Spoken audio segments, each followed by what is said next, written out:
최근에 제가 별로 크지 않는 건설업자를 만난 일이 있습니다. 그래, 그분이 선생님, 내가 앞으로 이 회사를 어떤 식으로 운영을 해야 하겠습니까? 라는 질문을 받았습니다.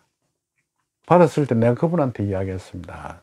지금 건설이 전문 건설입니까? 아니면 종합 건설입니까? 라고 물었어. 그게 종합 건설이래요. 그럼 종합 건설에는 세 가지 유형의 길이 있습니다. 하나는 국가공사, 그러니까 국가에서 발주를 주는 공사. 그럼 두 번째는 자체공사, 자체가 개발 사업을 해서 그 회사를 이끌어 나가는 공사. 셋째는 수주공사, 누가 공사를 해달라고 해서 건물을 짓든지 또는 토건을 일으키든지 하는 일이 있는데, 사실상 전부 다 힘든 일입니다. 국가의 수주를 받는 것은 한마디로 로또 걸리는 정도로 어렵습니다. 그러니까 뭐 1년 내내 써넣어도 한 건도 못하는 회사가 부지기수예요.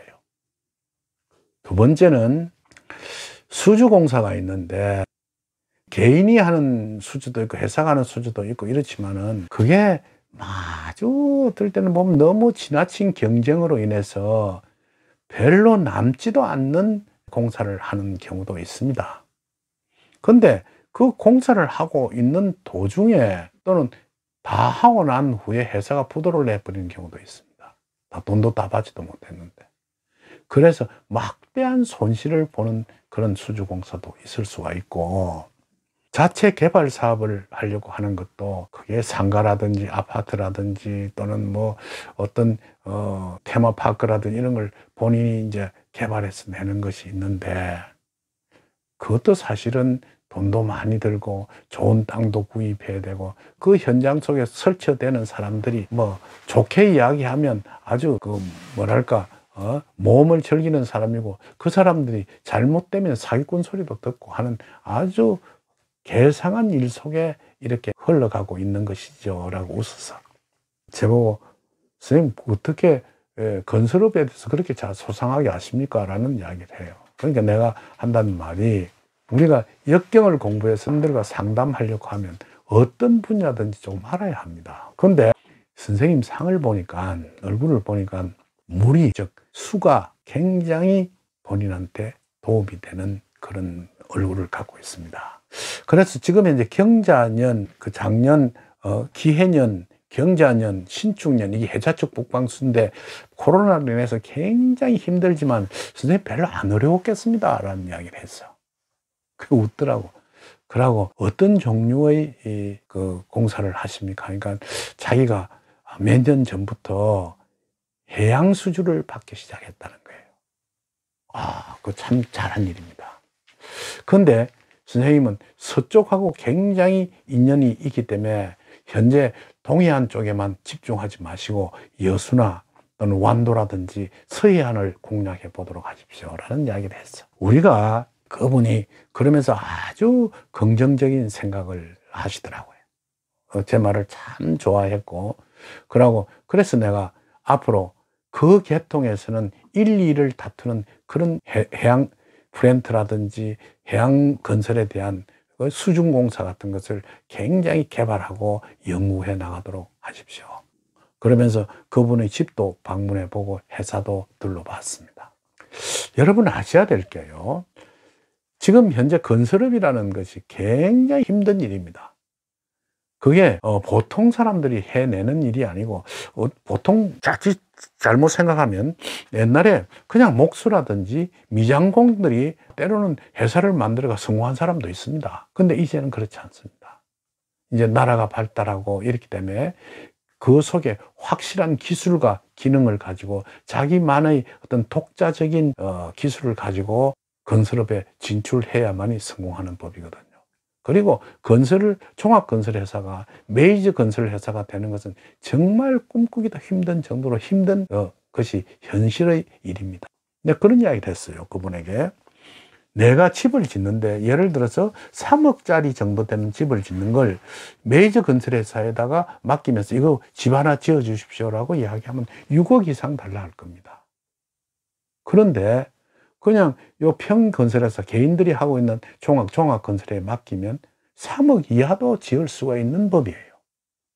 왜 그렇겠습니까? 한마디로 이야기해서 밑에 작은 건설회사들은 별로 남지 않는 것도 무조건 달라드는 법입니다. 왜냐하면 건설회사 하나를 운영해 가기 위해서는 그 자격 요건이, 예를 들어서 자격증을 갖고 있는 그런 기술자들도 월급을 줘야 되고, 그 진행해야 되는 그 경비가 월 몇 천만 원씩 드는 법입니다. 그것만이라도 상쇄하기 위해서 별로 남지 않는 공사에 뛰어들기도 하고, 그게 그렇게 남지 않는 공사에 뛰어든 것이 부도를 내면서 막대한 손해를 받으면서 건설회사가 넘어가 버리는 현상도 일어나는 법이거든요. 그렇기 때문에 이제는 그러한 내가 가지고 있는 업종 속에 정말 내 하나만이 해낼 수 있다는 확실한 기술과 능력을 갖추어야 하는 법입니다. 부디 여러분들이 어떠한 업종의 일을 하더라도 그 속에서 가지고 있는 기술은 남들이 절대로 흉내내지 못할 정도의 기능을 갖추어야 하는 법입니다. 현재 여러분 직업하지만은 누구나 할 수 있는 직업은 아주 못 쓰는 직업입니다. 그 대접도 못 받아요. 이유가 뭐냐 보십시오. 예를 들면 지금 택시 기사나 운전기사가 월급을 못 받는다고 이번에 국가로부터 뭐 얼마씩 지원도 받고 이랬을 겁니다. 그건요, 누구나 할 수 있는 거예요. 몇 개월 그 운전대 그 운전면허를 따면 조금 기능만 있으면 살살 배워가면서 금방 할 수 있는 것이거든요. 그렇기 때문에 우리가 제일 처음 택시 회사가 택시업이 생기고 개인 택시가 나오고 지금부터 한 40-50년 전에는 택시 기사들의 수준이 굉장히 좋았습니다. 그리고 우리 동네에 개인 택시를 모는 기사가 옷을 입고 가면 훌륭한 직업이라 그랬습니다. 근데 점점 세월이 감에 따라서 그게 퇴색해가지고 이제는 아주 별로 사람들한테 칭찬을 받지 못하는 직업으로 화했거든요. 왜냐? 그 직업은 누구나 할 수 있는 것이기 때문에 그렇습니다. 여러분들은 내가 하는 직업은 내만이 어떤 독창성을 가지고 나의 길을 갈 수 있는 것이라고 생각하는 직업을 택해야 하는 법입니다. 난 그래서 오히려 솜씨만 있다고 하면, 요리사를 하면 그게 한 30년, 40년 지나가면 그 경력이 붙어서 상당한 대우를 받지만은 택시 기사는 오랫동안 하면 뭐 별로 느는 게 별로 없어요. 좀 감을 가지고 어디 가면 손님이 좀 있을 것이라고 생각하고 그곳에 찾아가서 돈을 조금 더 버는 것밖에 없거든요. 그렇듯이 자기가 가지고 있는 확실한 기능을 발휘해 가면서 살아야 할 것입니다. 우리 인생은 그렇게 길지 않습니다. 나이 30쯤 되면서 자기가 독자적인 길을 걷기 시작해서 대체 한 60세 정도 되면 끝이 납니다. 그럼 한 30년 동안 내가 어떠한 길을 가야 할 것인가를 확실히 알고 그 길 속에서 그 길 속에 나의 직업이 내가 최고의 메이저가 되도록 노력을 해야 하는 법입니다. 그 속에서 우리가 성취감도 이루고 성공의 길도 이루고 부를 창출해낼 수가 있는 법이거든요. 역경에서 이런 말을 했습니다. 역경에서 가르치는 것 중에 태평성대를 추구하는 것이 굉장히 많습니다. 그럼 태평성대가 과연 무엇이냐? 경제적으로 안정된 사람만이 누릴 수 있는 것이 태평성대입니다. 아무것도 돈도 없고 힘도 없고 경제적으로 불우한 사람이 태평성대를 할 수 없는 법이거든요. 국가도 마찬가지입니다. 국민들을 잘 먹여 살릴 수 있는 그 부유한 길을 이끄는 나라, 그게 바로 태평한 그 국가인 것입니다. 옛날 청나라가 태평성대라고 했을 때 세계에서 제1위의 GDP를 갖고 있었습니다. 지금 미국이 또는 뭐 영국이, 프랑스가, 그 선진국들이 보십시오. 이런 코로나 시절에도 선진국들은 백신을 확실히 확보해가지고 국민들을 구출하기 위해서 아주 막강한 노력을 하고 있는 법입니다. 그런데 못 사는 나라 한번 보십시오. 백신은요, 그 사람들 다 쓰고 난 나머지기 좀 얻어먹을 수 있을 정도로 아주 불합리한 일이 되어 있지 않습니까?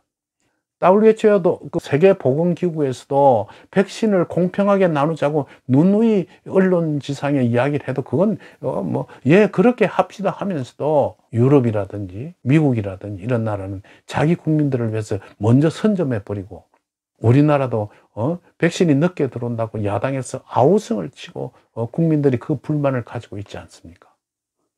이북 같은 경우는 백신 소리도 못 내고 있는 법입니다. 그러니까 여러분들이 내 일을 해가는 속에 어떠한 경제력을 추구해 갈 것인가를 깊이 생각해 보시고 직업을 가지시고 내 일의 전문성을 확보해 나가시도록 해야 할 것입니다.